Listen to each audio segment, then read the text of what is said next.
I thought I'd pop on and tell a story to keep the legend alive, the old legends from, pagan times.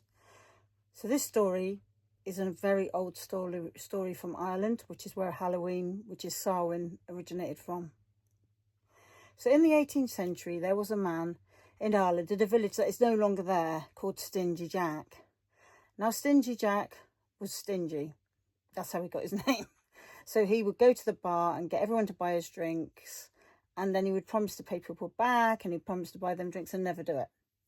So people were really quite fed up with him, Anyway, one night, after scrounging a load of drinks and, kind of walking unsteadily up the path, he bumps into the devil on the roadside there.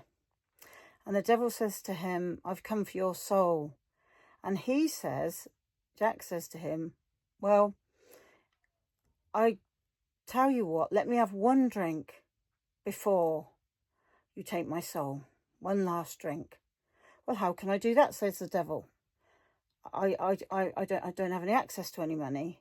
And Jack says, "But you could turn yourself into money, because you can do anything, because you're the devil." Anyway, the devil liked to challenge, so he turned himself into a silver coin. So Jack goes to the pub and was meant to pay for his drink after receiving his drink to the bartender. But he didn't. He put the silver coin in his pocket with a golden cross, and the devil promised to leave him alone for 10 years. So Stingy Jack could carry on living for 10 years, and then he let the devil out by taking away the silver cross. So for 10 years, Jack carried on his stingy life, and then 10 years later, he encountered the devil again. And this time, Jack said to the devil said, "I've come for your soul." And Jack said, "Well," he said, "could you just get me an apple from that tree over there?" So the devil said, "Yeah, that'll be my last wish, like." So the devil went up the tree and went to get the apple. And Jack put crosses all around the tree to keep the devil there. And then he said to the devil that he would let him out as long as he would not send him to hell. So the devil said, "Okay, I won't send you to hell. I promise not to send you to hell." The devil comes down, and Jack thinks to himself, "Well, that's great." Anyway, the day comes when Stingy Jack dies, and he sees St. Peter at the gates of heaven. And St. Peter says, "Oh, I can't let you in here. You'll have to go down to hell, to Satan and the devil." Anyways, but when he gets there, the devil said, "No, I made a promise.